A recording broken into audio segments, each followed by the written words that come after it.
আজই ডাউনলোড করুন আর এনজয় করুন আপনার পছন্দের শো। এই ঘরের সঙ্গে অপর্ণার কিসের যোগ? এটা প্রথম দেখলাম না।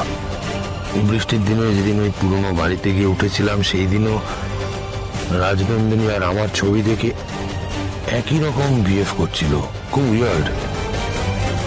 তারপরে অজ্ঞান হয়ে গেল। অপর্ণার কাছে এটা একটা বড় ধাক্কা আর্য, কারণ ও তোমাকে ভালোবাসে। না না, দেখো একটা জায়গা মিলছে না। রাজনন্দিনী সম্পর্কে আমি তখন ওকে কিছু বলিনি। ও আন্দাজ তো করতেই পারে। এদিন ওকে রাজনন্দিনীর কথা আমি বলেছিলাম, রাজনন্দিনী সম্পর্কে সব বলেছিলাম। এদিনও কিন্তু এরকম উইয়ার্ড বিহেভ করেনি, এরকম অদ্ভুত বিহেভ করেনি ও। রাজনন্দিনীর কথা শুনে ও রিয়াক্ট করেছিল, সেটার মানে আমি বুঝি কেন ও রিয়াক্ট করেছিল। রিয়াক্ট করে চলেও গিয়েছিল। তো একটা কথাই আমার মাথায় ঘুরপাক খাচ্ছে, ওই দরজাটা খুললো কি করে, সেটা নিয়ে আমাকে বেশি ভাবাচ্ছে। ভেবে তো কোথাও পৌঁছতেই পারছে না। তবে যোগ যদি কিছু থাকে তাহলে সেটা তো তোমার সঙ্গেই আছে আর্য। মানে রাজনন্দিনী তোমার অতীত আর অপর্ণা তোমার বর্তমান, হয়তো ভবিষ্যৎ। মা, আমি কিন্তু অপর্ণাকে নিয়ে ভবিষ্যতের কথা ভাবছি না, প্লিজ। কোনো সিদ্ধান্ত নেওয়ার আগে আর্য ভেবে চিনতে তবেই সিদ্ধান্ত নিও। দেখো মা, যেটা হওয়ার নয় সেটা নিয়ে শুধু শুধু ভেবে কি হবে, কোনো লাভ নেই।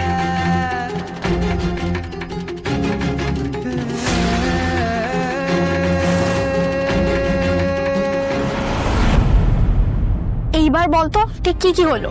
মানে প্রথমবার আর্য স্যারের বাড়িতে গিয়ে কি তুই ঘাবড়ে গেছিলিস? আমার কেন জানি না মনে হচ্ছে প্রথমবার আমি ওনার বাড়িতে যাইনি। মানে আমি বলে বোঝাতে পারবো না, আমার মনে হচ্ছে আমি আগেও গেছি। অদ্ভুত। হ্যাঁ রে, আমার মনে হচ্ছে ওই বাড়িতে আমি আগেও গেছি। খুব চেনা চেনা লাগছে, আমার সবটা খুব চেনা চেনা লাগছে, খুব চেনা।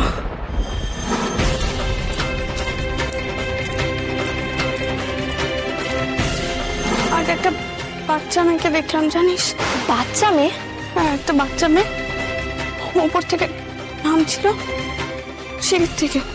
তারপর পুতুলটা পড়ে গেল ওর পায় না, ওর পায়ে নুপুর ছিল, ওর নুপুরের আওয়াজটা আমি স্পষ্ট শুনতে পেয়েছি, জানিস তো, স্পষ্ট।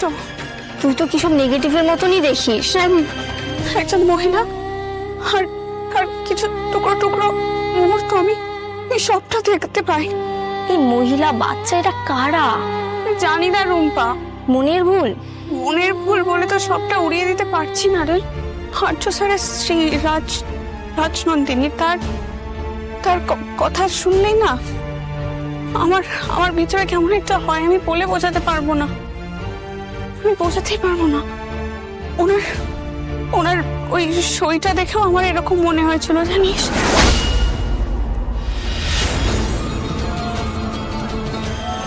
বুঝতে পারছি না ওনার সাথে আমার ঠিক কি যোগ আছে।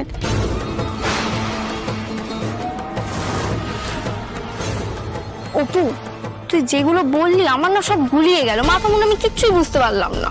আমিও কিছু জানি না রুম্পা, কিছু বুঝতে পারছি না, আমরা সবকিছু কেমন যেন গুলিয়ে যাচ্ছে। আর সবকিছু তো কাকতালীয় হতে পারে না, বল? হ্যাঁ, ওই রাজনন্দিনী মানে আর্য স্যারের স্ত্রী, তুই তো তার ছবিটাও দেখিসনি। আমি যে ছবিটা দেখেছি সেটা তো ওনার মুখটা স্পষ্ট নয়।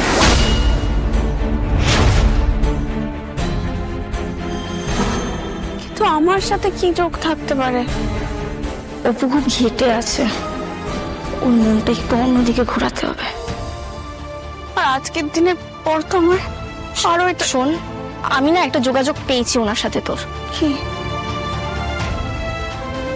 তুই সতীন হবি এটা ভেবেই না রাজনন্দিনীর ভূত তোর ঘাড়ে চাপতে চাইছে। কি এসব আবার কি কথা? হ্যাঁ রে, এটাই কানেকশন। তুই শোন, এইসব করে না তোকে ভয় দেখিয়ে কাটাতে চাইছে। যত সব বাজে কথা।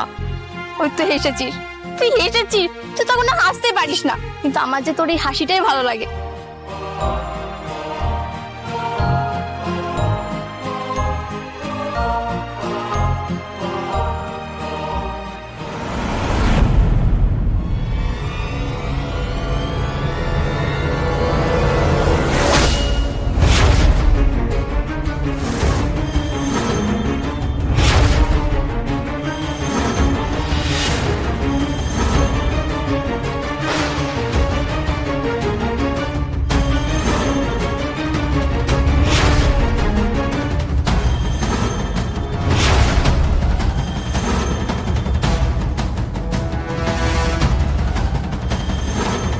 যা কিছু ঘটেছে আজ আর ভেবেও তার কোনো যুক্তি খুঁজে পাচ্ছি না।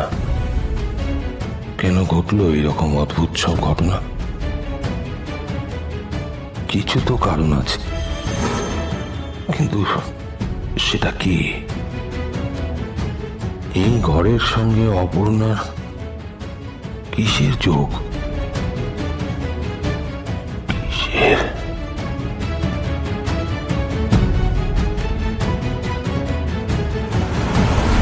সত্যু, সত্যু দেখো, আর্য স্যারের মা আমাদের সবার জন্য ভোগ প্রসাদ পাঠিয়ে দিয়েছেন।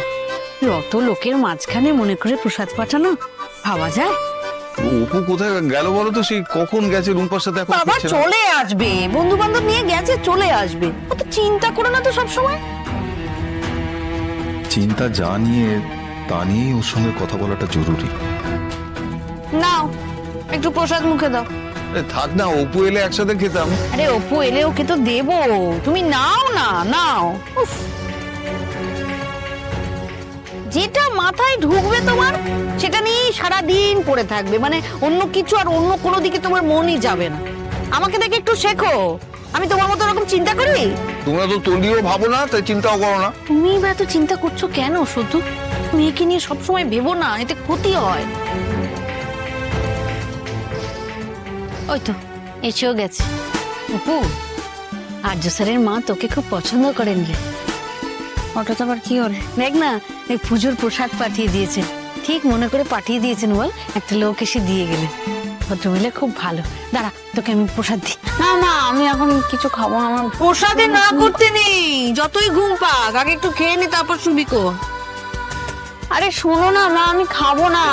শোন না, তোমরা তোর সঙ্গে আমার একটু কথা ছিল। বাবা যা কথা বলার কালকে বলো প্লিজ। আজকে না আমার ভীষণ ঘুম পাচ্ছে, আমি একটু বাদে ঘুমিয়ে পড়বো। ও মা, কালকে সকাল সকাল আমাকে ডেকে দিও। হ্যাঁ? কেন সকাল সকাল কেন? কোথায়, অফিস যাবি? তা আবার কোথায় যাবো? কালকের দিনটা ছুটি নিলে ভালো করতিস তো। না না, আমি এখন ঠিক আছে মা, এখন টানা ঘুমের দরকার, তারপর আরো ঠিক হয়ে যাবে। আসে, আমি যাই। থাক, কালই সুযোগ বুঝে হাতে একটু সময় নিয়ে কথা বলবো ওর সাথে।